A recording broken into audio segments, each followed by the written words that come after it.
Masechet Bava Kama Daf Non Tet. We saw a long baraita about different ways of evaluating damage caused by an animal, depending on whether it's a tree, something ripe, unripe. And one of the issues was here, Rabbi Yosef Galili, regarding achla chaziz, if an animal goes and eats some blades of grain, and eventually they're going to grow more, and now it ate some of them up. So how do we evaluate that damage? There's two opinions. Rabbi Yosef Galili says, Nidon b'mishuyah sherbo, we look at what remains of it, and we estimate how much it would have grown, right? We can compare it to that which is eaten to that which is not eaten, and we see that, let's say it ate some of these blades, and well, right now, if you would evaluate it, it'll only cost $1. But eventually, it's going to ripen and grow and be $10. So then he says, you look at what it's going to be. So this is basically a future value of the potential, even though right now it didn't grow all the way, but we estimate how much it will grow, and we take the final future value. That's what B'yaseh Gelidi. Hachamim say, no, we estimate the entire field. How much was it worth before this damage, and how much after the damage? Obviously, before the damage, you can say, oh, look at these nice things that are growing, this grain, right? It's growing well, it's going to grow more, so that is worth more then after the damage, it's worth less. But that would be just a different evaluation. More likely to be a Segelidi's evaluation is going to be more, because you're going straight to the end and saying it's going to be worth $10, and you're evaluating each thing by itself. Whereas Chachamim would be a lesser evaluation, because this is a smaller ratio. You take this little bit and among the whole field. Anyway, that's one point of machloket. A few more points of machloket over here that we'll come to in a minute. But here we're going to go back to this, and here's Amar Abaye, Rabbi Yosef Galili, Rabbi Yishmael Amru Davar Echad. Rabbi Yosef Galili that says, when an animal damages something that was not yet ripe, we evaluate it based on the future value.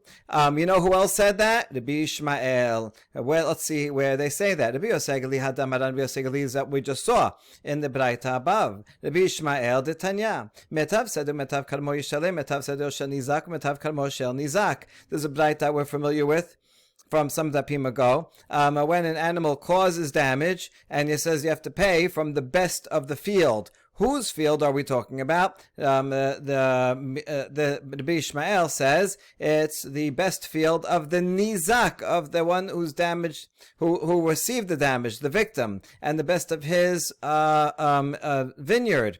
We look at his best, and that's how much the mazik has to pay. However, Rabbi Akiva Omer, Lo ba'katuv el legbot hanizakin min ha'idit kavachomer le'ekdesh. Rabbi Akiva says, no, it's the best of the mazik. And the pasuk only came to say that the mazik has to pay from the best of the land that he has. That's true if he damages another person, and all the more so if he damages something that's hekdesh. That's even holier. Certainly, when he pays back, he'll have to pay back from the best land that he has. But Rabbi Akiva says the mazik. Now, within Rabbi Ishmael, we have a couple of interpretations. We're not going to interpret Rabbi Ishmael to be in accordance with Rav Idi bar Avin. Damar Rav Idi bar Avin Kegon, his explanation of Rabbi Ishmael that we're going to reject. כגון שאכלה ערוגה בין הערוגות ולא ידינן אי כחושה הווי אי שמנה הווי דאמר קום שלים שמנה במטב דאיקה השתה דהכי לא אמרינן. Rav Idi bar Avin, in his interpretation of Ishmael, said, what does it mean that we go by the best of the nizak? It would be in a case where my animal goes and eats one garden bed of many garden beds, but each garden bed is of a different quality, and I don't know if the one that ate was weak or strong, right? I mean, there's have a whole bunch of tomatoes. Some of them garden beds have nice, big, fat, juicy tomatoes, and some are lean, scrawny tomatoes. Now here, it went to one garden bed and ate all the tomatoes. I don't know which one it was, right? Were they the expensive ones or the cheap ones? Were they the $10 ones or the $5 ones? So we say we go to the metav, to the best of the nizak, and we assume that the one that was eaten were the best ones. And you have to pay $10 because we don't know which one it is. That is what Rav Edi said. But we do not accept that interpretation. Because someone who wants to extract money has to prove the nizak wants to extract a higher amount. Let him prove that in this place, and that in this garden bed that was eaten had high quality, the $10 ones. If he can't prove that and he wants to extract money, then all he can do is get paid from the lower one. So this interpretation doesn't make sense. Rather,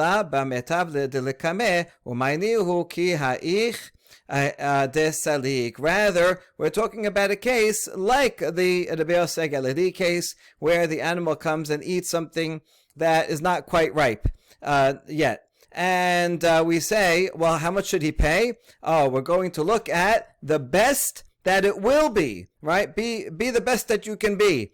And right now it's just it's an unripe tomato or grape or whatever. We're going to look at the best, and we can look at, to the ones next to it that it didn't eat and see what's the best that they're going to be, and so we can estimate how much this one would have sprouted eventually, and then that we do the evaluation based on the future value. So what do we see? That this is the proper interpretation of Rabbi Ishmael, and it's the same principle as Rabbi Yosef A. Both of them are saying that if an animal comes and eats something that is unripe, the payment method of the evaluation method is we can figure out, well, this unripe is worth $2, but if this thing would ripen successfully, then it would be $10. You have to pay the $10. Okay, good. So that's what they have in common. Or let's examine another section of the Braita on a similar subject. Amar Mor, Rabbi Shimon ben Yehuda Omer Mishum Rabbi Shimon, Bamed b'memorim shachla lulbe gefani v'yichure te'enim. Rabbi Shimon ben Yehuda says the name of Rabbi Shimon. When is that said? Let's look at the Braita to see what we're talking about. It's right here. So this is going on the opinion of Rabbi Yoshua here about simadar. Okay, simadar means grapes when they're just budding. So they're not even unripe grapes. They're not even grapes at all yet, but the buds are there. And so we know that they're going to come to fruition and things are going to be good. Now, how do we, the animal comes and destroys the buds. How should we evaluate that payment? So already before Rabbi Shimon, we have two opinions. Rabbi Yoshua says, we see as if they were ready to be picked. We can evaluate this thing right now as a bud is only worth 50 cents. But if you just wait a few weeks until it's fully nice and ripe, it's going to be worth $10. So therefore, right now, you have to pay $10. That's Rabbi Yoshua going with the future evaluation, the same as the opinions that we just saw a few minutes ago. However, Chachamim say, no, we see how much the whole field was worth and how much it will be worth, the whole vineyard. So this is, we take the evaluation of the change of the value of the whole field, which will probably be a smaller number. Okay, so that we already have a machloket between Rabbi Yoshua and Chachamim. And then Rabbi Shimon, we'll just call him Rabbi Shimon, says, when is that true? When do we make such an evaluation? Only if it, of the whole field, only if it ate the young branches of vines or shoots of fig trees. So these are also still young. We do a whole field evaluation. Now, if we stop here and we say, well, what would Rabbi Shimon say about semadar? It sounds like he was saying semadar is not so. Semadar is not included in these two categories of gefanim and te'enim, right? Lulbet gefanim is shoots of fig trees, but it talks to semadar of budding. That's not included in this. So it sounds like budding, he would agree with Rabbi Yoshua if we stop there. Okay, fine. There's no problem. He can agree with Rabbi Yoshua. The problem is the continuation of Rabbi Shimon's statement. Aval achla pagim or boser rinotan kilo navim doni baser. If the animal eats unripe grapes or unripe figs or unripe grapes, then we evaluate based on the future value when they would eventually ripen. And so this does mention pagim and boser, which are already a small grape there. But that also is not the same as semadad, which is a budding stage even before that. So if we had only this statement, then we would say, oh, pagim and boser, you use the future value, but for semadad, you would use the whole field evaluation. So you see that Rabbi Shimon, the problem is that he does give two categories, but semadad is not in any one of them. And so if we had only one category, we'd assume semadad is this way. If we had the second statement, we have semadad is that way. And therefore, Rabbi Shimon's long statement ends up being self-contradictory because the semadad falls through the cracks here, and we don't know where to put it. So that's the question. Let's continue to read the question so we could see it inside. So here, so far, Rabbi Shimon said about right. When do we say you do a whole field evaluation? When we're talking about the branches of vines or shoots of trees. But if I had only that hasemadad, I would assume that the buds of the grapes, you do a future valuation if I had only the first half of the statement. But emasefa, the continuation of Rabbi Shimon's statement, achla pagim o boser, hu dero'inotan kilu anavim omdim lebaser, hasemadar inotan kama hi yafa v'chama haita yafa. The rest of the statement talks about the unripe figs and unripe grapes. And there, Rabbi Shimon says, we do the future evaluation of how much they will be worth when they're ripe. Now, since he doesn't include the buds in this category, it sounds like, just from this statement, that buds would not be based on future evaluation, but rather based on the whole field, the difference between the whole field now and before. So now we have a self-contradiction. Here's how we solve it. Amar Ravina keroch uteneh. You know what? Put all the statements together like a sandwich, and actually you could link them just fine. As follows. He says, when would I agree with Chachamim that you do the full whole field change in value? That's if it's talking about the young vines and young fig trees. But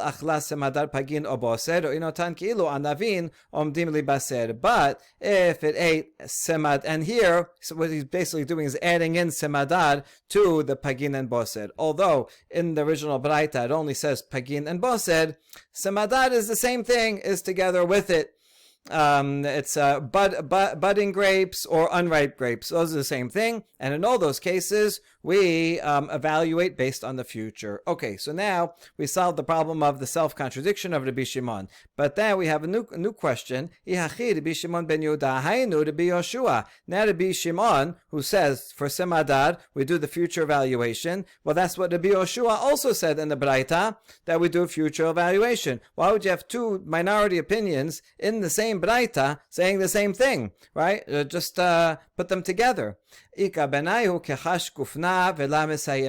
there is a difference between them, whether or not you take into account the weakening of the vine. Here's how it works. When you have a vine that's growing grapes, so that's very good. You get the value of the grapes, but it does take a toll on the vine itself. However, if you cut the buds, then the vine doesn't have to use all that energy to create the grapes, and it actually makes the vines stronger. That's why even you always do some pruning. You take off some of the bad ones that you don't need. That way, the vines don't have to put energy into that, and it could put more energy into the other grapes that you know are going to be more successful.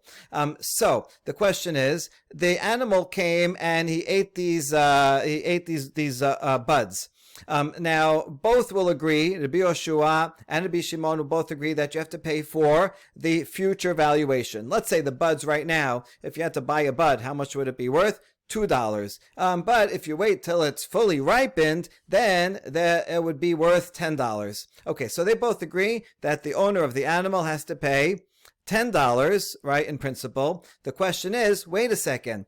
By the animal eating the bud, it's true, he took away potential gain of $10, right, that now there's not going to be, you would have had grapes worth $10. Now you're going to have zero because it ate it. On the other hand, by removing the bud, it's going to strengthen the vine, and otherwise the vine would have been weakened. So really, the total value that it's the damage is a little bit less than 10. We could say it's $9, right? If we say that how much would you pay to have a stronger vine for the next crop? Well, maybe that's worth $1. And so one of these opinions, we don't know which one is which. We'll see in a minute. We're going to end up saying it's Rabbi Shimon. Rabbi Shimon says that you take into account the weakening that the vine would have had, and now it won't have. Now it actually will be stronger. That is worth $1, so you only have to pay 9. Where Rabbi Yeshua says, no, you don't take. That's going to happen next year, next season, and we don't take that into account now.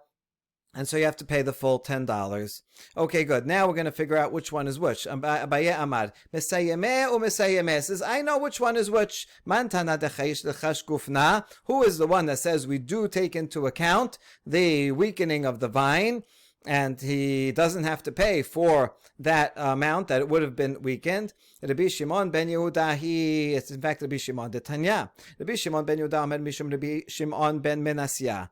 Ones Eno meshalem et hasa'ar mipnei shesofa listaer tachat ba'ala. Interesting comparison. A rapist who rapes a betula does not have to pay for her pain, the pain that she feels of him breaking her hymen. Why not? It's very painful. How much is that pain worth? I don't know, $1,000, let's say.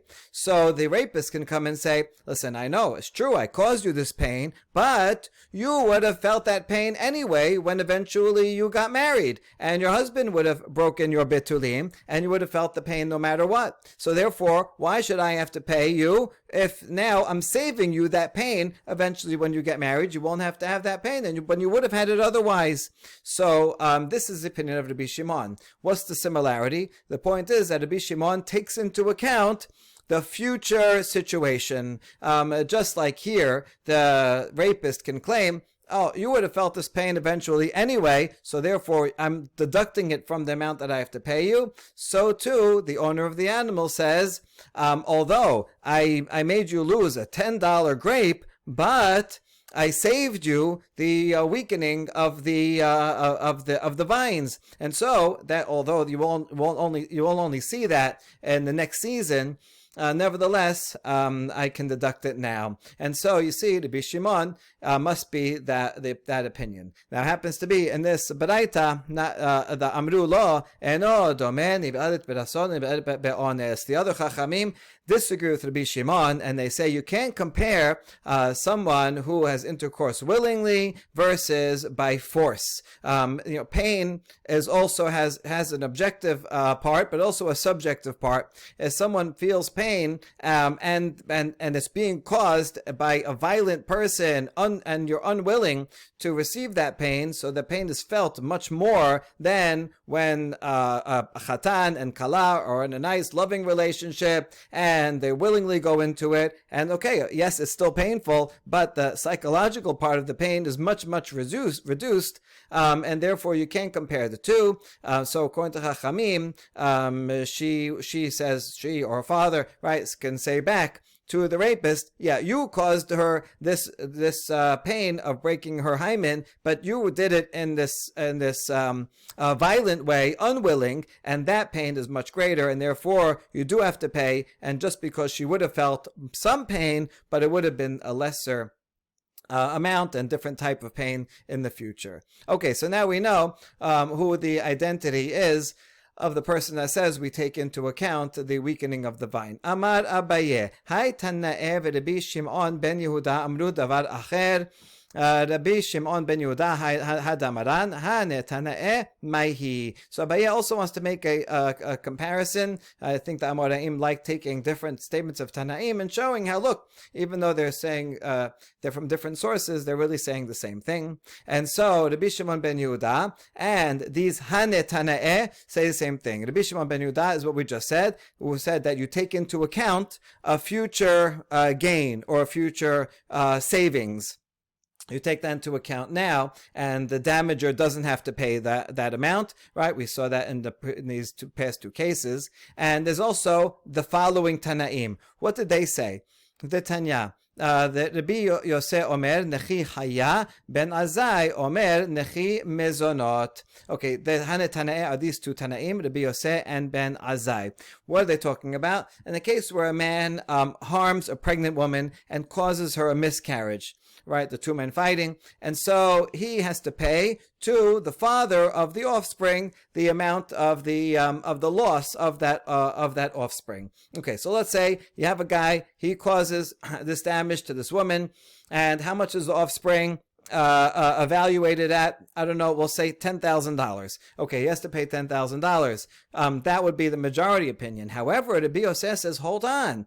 Yes, the damage is, the loss is $10,000, but the father also has savings. He doesn't have to pay for a midwife. Paying for a midwife, let's say that's $1,000. So it's true he lost these future kids, but he doesn't have to pay a midwife. So now, therefore, the fighter guy can say, I'm not paying that amount, and he only has to pay $9,000.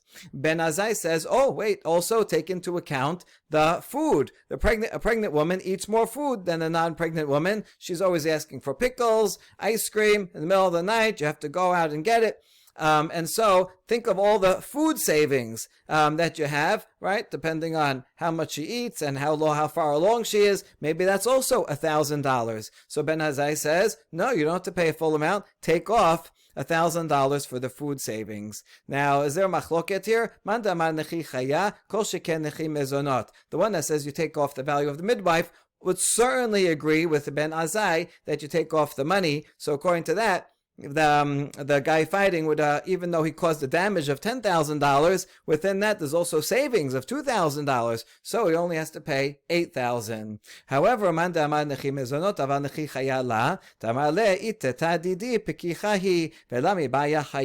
the one who says that you take off the money, the money for the food, that's Ben Azai, he would disagree with Rabbi Yosef and says, no, you can't remove the amount of the midwife, because the husband can say, the husband of the pregnant woman can say, my wife, she's expert at giving birth. She doesn't need a midwife. All right, I wasn't going to hire a midwife, so you have to pay me that amount anyway. And so, according to the Biyoseh, you can only take off $1,000. According to Ben Azai, you can take off $2,000. Point is that these two sages have in common with Rabbi Shimon that when you're paying damages, you also can deduct from the damages any future savings that you will have because of the damages. Rav Papa v'Rav Huna bered Rav Yoshua Abud Obada kevated Rav Nachman b'shishim. Rav Papa and Rav Huna, the son of Rav Yoshua, they had a certain case come before them of an evaluation, and they made their evaluation as Rav Nachman did with 60. This is on the previous daf when you had someone came and they cut down the tree, and so the case came before the Exilarch, and he evaluated the tree directly. He said, oh, there were 3 trees here, they were worth 100, you knock down one, you have to pay 33 and a third. And Rav Nachman says, no, we make the evaluation based on a ratio with a much bigger 60 times of the area, right? We take this plot of land and we where the trees are, 60 times it, and we say how much is the total value with the before the damage and after the damage, and that will end up being a lot less. So Rav Papa followed the opinion of Rav Nachman in one case. Lishana Harina. There's another version of this story that where Rav Papa Rav Huna Berad Rav Yoshua Shamu Dikla Agav Ketina De'ara. In this version, they appraised a date palm that was damaged relative to the patch of land where it was. Here also, they didn't do the date palm itself. They didn't say how much is this particular tree worth, but they used a smaller amount of land for the evaluation. Instead of 60 times the land, they took that patch of land around the tree, and they said how much was it worth before, and how the damage, and how much is it worth after the damage. Okay, this will likely be a greater amount than the one before, but what they have in common, these two versions, is that neither of them are looking at the tree itself, but rather evaluating based on a change in the value of the land around it, just a question of how much land around it they are taking into account.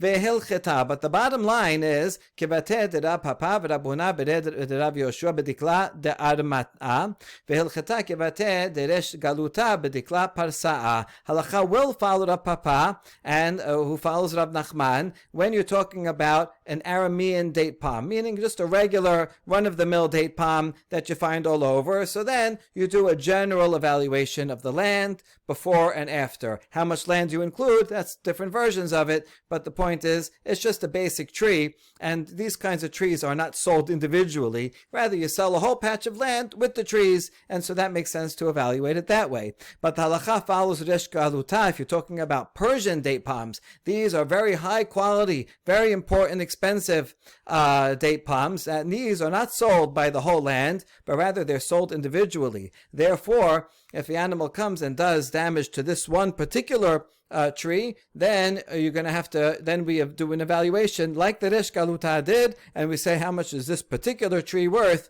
and you have to pay that higher amount. We now have a fantastic and entertaining story that relates to this halacha. Eliezer Ze'era, a man named Eliezer the Small, Hava Sayim Mesane Ukame Vekae Beshuka de Nahar De'a.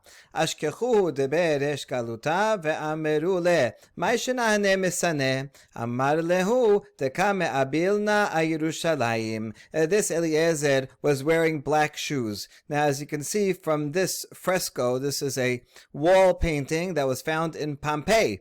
And you see some Romans here, important people, wearing black shoes. So wearing black shoes was the norm. But there were small differences between the types of shoes that Jews wore and non-Jews. And also, when someone was in mourning, then they wore them in a bit different way. One interpretation is that normally they would be glossy black, Meiri says, but when one was in mourning, then they would wear matte black or different color laces. Okay, so anyway, this Eliezer Ze'era, he was wearing some matte black shoes in public in the marketplace of Nehar De'ah. The Resh Galuta, the head of the whole community, all the Jews in Bavel, saw him and said, what is this? Why are you wearing these shoes? Well, you were in mourning, right? Who died? And he said, Eliezer said, I'm mourning over Jerusalem. That's why. So I'm always wearing them, because I'm always mourning over Jerusalem. Amru le at chashibat le'it abule Yerushalayim. So the Resh Galuta and his people said, what, are you so important that you can mourn over Jerusalem? They accused him of being presumptuous, of acting above his righteousness level, and they took him and put him in jail. Now, what would be wrong with mourning over Jerusalem, being, extra caring, extra in mourning?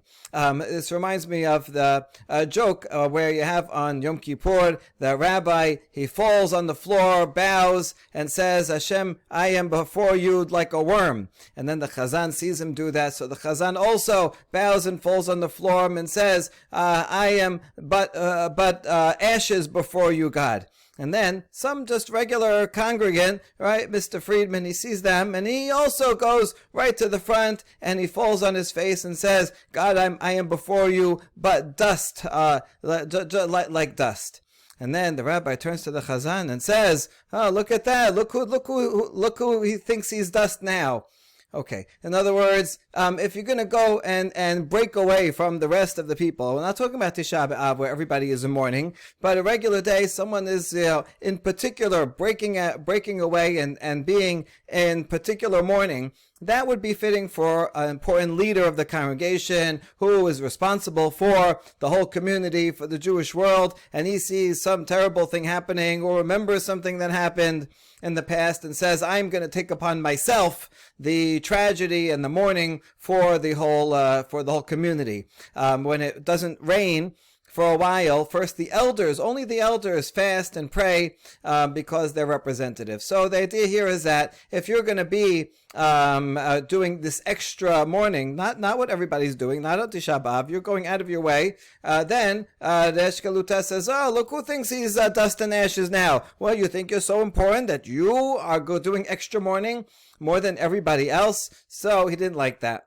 Amar lehu Gabrada Ba'ana, but Eliezer Ze'era defended himself, says, I am a great man, I'm a great scholar, and I am worthy to publicly mourn over Yerushalayim. Amrule menayad einan. So they said, well, we'll test you out. How do we know you're a great man? Well, we don't know your reputation. Amalahu o atun be'u minay milleta o ana ibae minaychu milleta. So Eliezer says, test me. Right, let's see. Either you ask me a halacha or I'll ask you a halacha. This is how you know someone's great. Either he can answer any question, or he can ask a question that the audience, other rabbis, don't know the answer to. So he says, what do you want? Either way, you ask me, I'll ask you. Amru le be'at. So the other rabbi said, okay, you ask a question, I bet we'll have an answer. You don't know any good questions. So Eliezer Zera says, Amar lehu, hayman de kas kufra may meshalem. Someone comes and cuts some flowers at the stem of a date palm. Right? It is date palm growing, and he cuts the buds, he cuts the flowers, and now they're not going to grow any dates. How much does he have to pay? How do we evaluate that? Amrule meshalem de mekufra. So the other people there, they answered and said, you pay for the amount of the stem, meaning a small amount, just the stem, what was there, some flowers and buds, I don't know, $1. So you pay that. So Eliezer answers, Vahavu tamareh. No, but they were going to grow into dates, and now he's losing out on the dates. So they said, okay, fine, we'll change our answer. Amru le meshalem demeh tamreh. Fine, he has to pay for the amount of the future dates. Once they grow, what would they have been worth? $10. Okay, so he pays $10. Eliezer said, that's no good either. Amar lehu v'halav tamreh shekamine. Says, yeah, but the person didn't take away dates from him. He didn't damage dates. There were no dates there. How could he pay dates? In other words, whatever these the Exilarch people would have said, Eliezer would have rejected them, cut them down, so to speak, one way or the other. So he stumped them, literally stumped them. Amru le emalan at. So finally they said, okay, you tell us the answer if you're so smart. Amar lehu b'shishim. We evaluate based on the surrounding land, and as if it were 60 times that land, and we say, how much would 60 times of the land with this date palms in it be worth before the damage and after the damage? That's how we evaluate it. This is, well, how do we know you're right? Who says like you? We never heard this. So Eliezer says, Shemuel, the great Amorah, he's alive, his betin is there. Go ask them. So they asked the question of Shemuel, and he sent them back. Yes, Zaidi was correct, that you should count it based on an evaluation of 60 times, and they left him alone. They let him get out of jail, and he could go back to wearing his matte black shoes and mourning over Yerushalayim. So you never know when these halachot will come in handy. In case you ever get jailed, you might use this to get out of jail free. All right, finally, Rabbi Shimon Omer Achla Perot Gemurim. Way back on the Mishnah that we're discussing, Rabbi Shimon had a minority opinion that said, if the animal destroys ripe produce, then the owner has to pay for that ripe produce, and you do that evaluation directly. How much is that worth? And you do it directly. Unlike the other methods where if it was not ripe yet, then you, according to some opinions, you take the evaluation of the whole before and after, but that's only if it's unripe. But Rabbi Shimon says if it's ripe, then you pay for the tomatoes as they are, the grapes as they are. Ma'itama, why? Hada amar Rachamana bi'er b'stei acher melamed sheshamin al gav hasadeh hane mide Tesarich lesadeh. Hane kevan de la sarich lesadeh be'ainayhu ba'e shalumeh. Way back, on that Mishnah, we saw the derivation that says, if the animal goes and eats from another field. And we learn from here that not only that someone else's field, that's private property, not public domain, but we also learn that when we make the evaluation, we compare it to another field. If you had a parallel field that didn't have this damage, how much would that be worth in comparison to this field now that has the damage? But when do we do the evaluation based on the comparative field method? Only when you have unripe fruit that needs the field to continue to grow. So then, that's dependent on the sadeh. But ripe fruit, it may happen to still be on the field, it may still be connected to the ground, but it doesn't need the ground. It's not gaining any more sustenance. It's ripe. It's just ready to be plucked. It'll fall off by itself if you wait. So therefore, since it's the same as being fruit in a basket in the store, and so since it doesn't need the field, so then we don't apply ubiyad bisteh acher, has nothing to do with the field. We evaluate it on its own. That's the opinion of Rabbi Shimon. Amar Rav Huna bar Chiya, Amar Rabbi Yirmiyah bar Abba, Dan Rav Rabbi Meir, Ufasa Kilcheta Rabbi Shimon. Rav Huna, son of Chiya, says in the name of Rabbi Yirmiyah, the son of Abba, that Rav made a ruling like Rabbi Meir. We're going to see his opinion right now, and he made a halachic decision as Rabbi Shimon that we just said. Even though these are both minority opinions, nevertheless, Rav went according to each of them. But they're each talking about different things. What are they talking about? Dan Rav Rabbi Meir de Tanya. Katav larishon velo chatma lo. Lasheni vechatma lo ibeda ketubata dibre Rabbi Meir. Rabbi Yehuda omer yechola hi shetomar nachat ruach asiti leba'ali atem ma lachem alai. So here's the following case where we have a machlok Rabbi Meir and Rabbi Yehuda. It's talking about a woman who is owed a ketubah, as all women who are married are. Now, the law is that a ketubah, the payment has a lien. The husband's land is all liened to pay the ketubah. The ketubah comes first, and she can go collect from land that he owns. Let's say this husband has 2 parcels of land. And now, in the meantime, before she collected her ketubah, he went and he wanted to sell these pieces of land. So let's say, Katav Larishon, he wrote a document of sale to buyer A to sell land A. Now, the husband, he can't just sell his land anytime he wants. He has to get permission from his wife because his wife has a lien on the land. And so he goes to her and say, would you mind signing off on this sale so that I can make the sale final and you lose your lien on it? She refused to do so. She did not. So, but the sale went through anyway, but she would still retain the lien on the land. Maybe yes, or maybe not, because since there's still land B, so then she still has she would collect from land B first, right? She may still have a lien on land A, but at that point, if he had to pay, you go with whatever land he currently has, and not land that he already sold. Now, comes to land B, and there also he decided he wants to sell it to someone else, to person B, and he makes up a document and says, wife, can you sign this? I want to sell land B. And here she did sign it. She agreed to sign it. In such a case, according to Rabbi Meir, she loses her ketubah altogether. Why? She can't collect from either one. She can't collect from A, even though she didn't sign it, because although she did not sign off on sale A, at the point of that sale, B was still in the hands of the owner. So the lien just transfers to B, and so B gets priority of collection. However, then she agreed to the sale of B, and she forewent her lien on it. So since she did that, now she cannot collect from B either. According to the Rabbi Meir, she loses out totally. However, the Rabbi Yehuda says, not so. She can say, listen, when I signed off on B, I didn't really mean it. Just my husband was, said, please, can you do this? Do me a favor. So I said, I'll do something nice to my husband and I'll sign off on it. But I didn't really want to, and I was never sincere about it.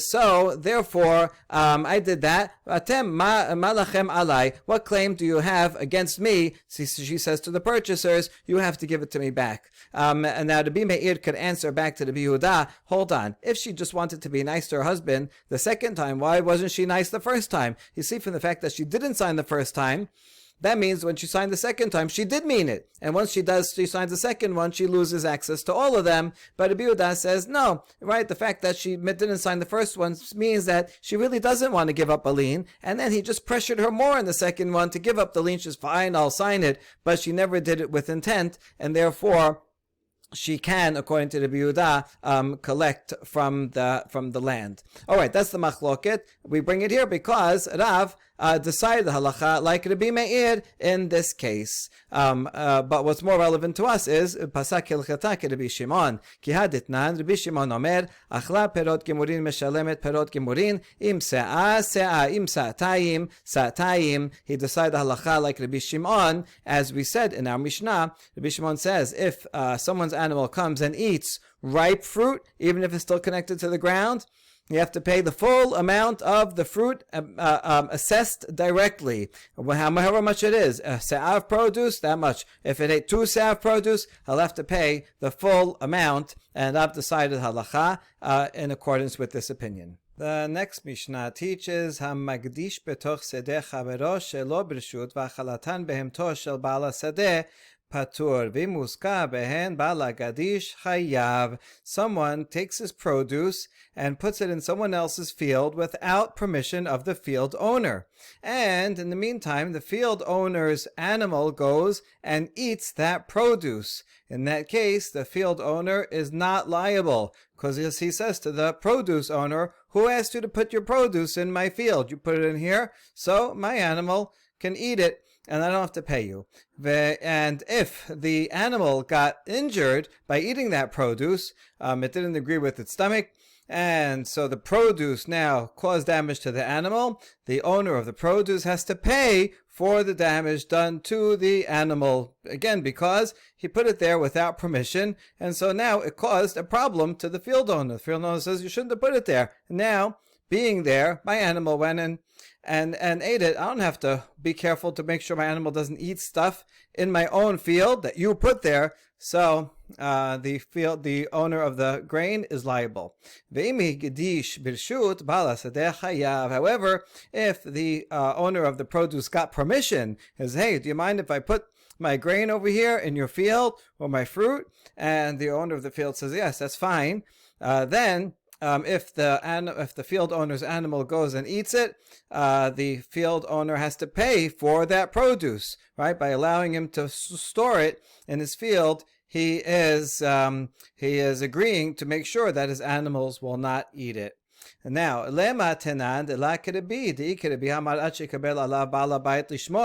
seems that this Mishnah is not the opinion of Rabbi Yehuda Nasi, because Rabbi Yehuda Nasi says, just because I tell you you can put your produce in my field doesn't mean I'm going to watch it. It just means I'm not going to charge you for trespassing.